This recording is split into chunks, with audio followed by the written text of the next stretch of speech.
Sebanyak 40 warga dilaporkan tewas dalam serangan rudal Israel di kamp pengungsi Palestina di Al-Mawasi, Khan Yunis pada Selasa 10 September 2024 waktu setempat.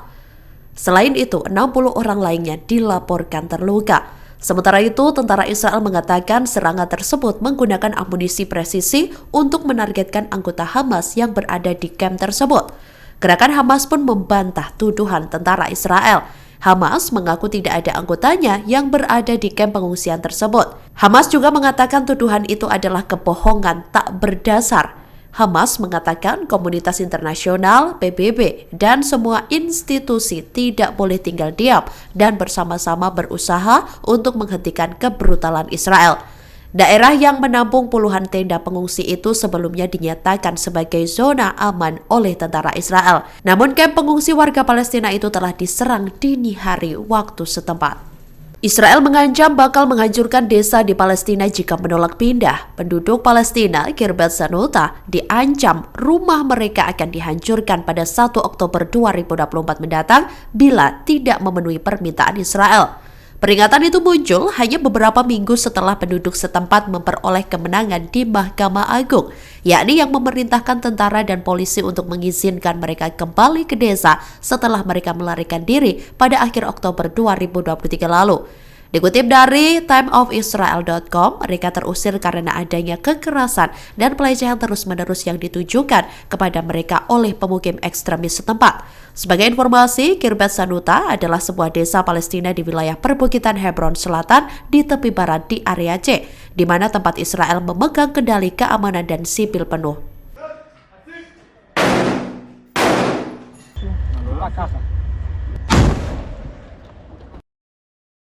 Tiga sandera kembali menjadi korban tentara Israel yang mengaku salah sasaran. Tentara Israel disebut keliru membunuh 3 sandera dalam serangan udara yang menargetkan pemimpin senior Hamas di Gaza Utara.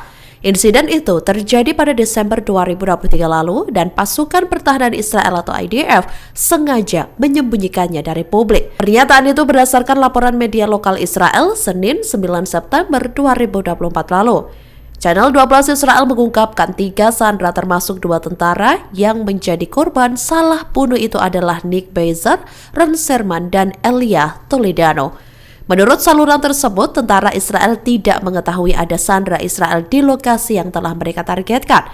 Jasad ketiganya dievakuasi dari sebuah terowongan di Gaza pada pertengahan Desember 2023 lalu. Saat itu, militer Israel menyebut 3 korban diculik hidup-hidup oleh Hamas pada 7 Oktober 2023. Namun, militer Israel segera mengetahui rincian kematian para korban di bulan Februari 2024, tetapi memilih untuk tidak mempublikasikannya. Terkait hal itu, juru bicara IDF Daniel Hagari mengatakan pihaknya masih terus menyelidiki seputar kematian 3 sandera Israel itu.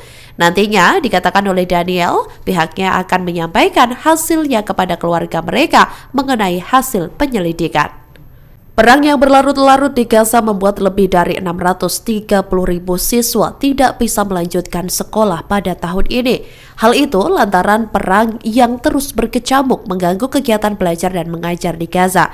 Pengeboman Israel telah menyebabkan pemadaman telepon seluler dan internet di Gaza Tengah dan Selatan. Jembatan Raja Hussein atau Allenby yang melintasi wilayah pendudukan tepi barat dan Yordania dibuka kembali pada Senin 9 September 2024 pagi lalu waktu setempat, yakni setelah sempat ditutup akibat serangan yang menewaskan 3 petugas keamanan Israel. Pelaku penembakan telah diidentifikasi sebagai warga negara Yordania. Setidaknya 40.972 orang tewas dan 94.761 orang terluka dalam perang Israel di Gaza. Di Israel, jumlah korban tewas dalam serangan yang dipimpin Hamas pada 7 Oktober 2023 lalu sedikitnya 1.139 orang, sementara lebih dari 200 orang ditawan. Hamas bantah mengusulkan syarat baru dalam perundingan gencatan senjata. Hamas juga telah menanggapi klaim di media Amerika Serikat bahwa kelompok tersebut mengajukan persyaratan baru kepada mediator untuk pembebasan tawanan Israel. Komandan pasukan Garda Revolusi Iran, Mayor Jenderal Hossein Salami menyatakan bahwa Iran memperbarui ancamannya terhadap Israel. Hal itu buntut pembunuhan Kepala Biro Hamas Ismail Haniyeh di Teheran pada 31 Juli 2024 lalu. Adapun pernyataan itu disampaikan dalam pertemuan di kota Yasuj, Provinsi Koh Gilueh dan Boyar Ahmad Iran pada Senin 9 September 2024 lalu. Namun ia tidak akan memberitahu kapan dan bagaimana serangan itu akan dilakukan. Komandan itu mengatakan Israel pasti khawatir karena Iran belum juga meluncurkan serangan sejak ancaman pertamanya pada awal Agustus 2024 lalu.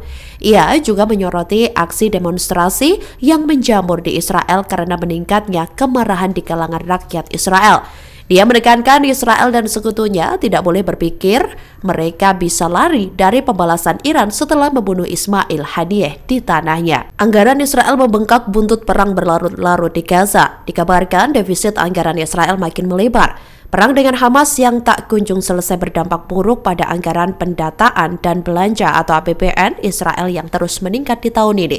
Padahal di bulan Desember 2023 lalu, rasio defisit anggaran terhadap PDB Israel serta minus 4,1% pada bulan Desember 2023 lalu.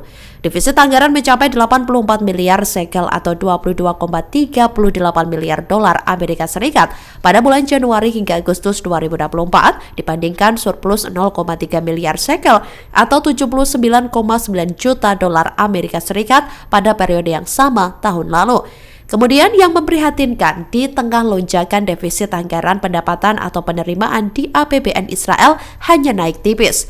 Pengeluaran negara melonjak 31,8% tahun ke tahun dalam 8 bulan pertama di 2024 ini. Namun pendapatan negara yang masuk ke APBN Israel hanya naik tipis 4% berdasarkan data Kementerian Keuangan Israel yang dikutip dari hari Minggu 8 September 2024. Pada bulan Agustus saja, defisit anggaran mencapai 12,1 miliar shekel atau 3,22 miliar dolar Amerika Serikat. Serangan Israel di Gaza yang terus berlanjut sejak serangan Hamas pada Oktober lalu telah mengakibatkan hampir 41.000 warga Palestina tewas, di mana sebagian besar adalah perempuan dan anak-anak menurut otoritas kesehatan setempat. Download Tribun X sekarang, menghadirkan lokal menjadi Indonesia.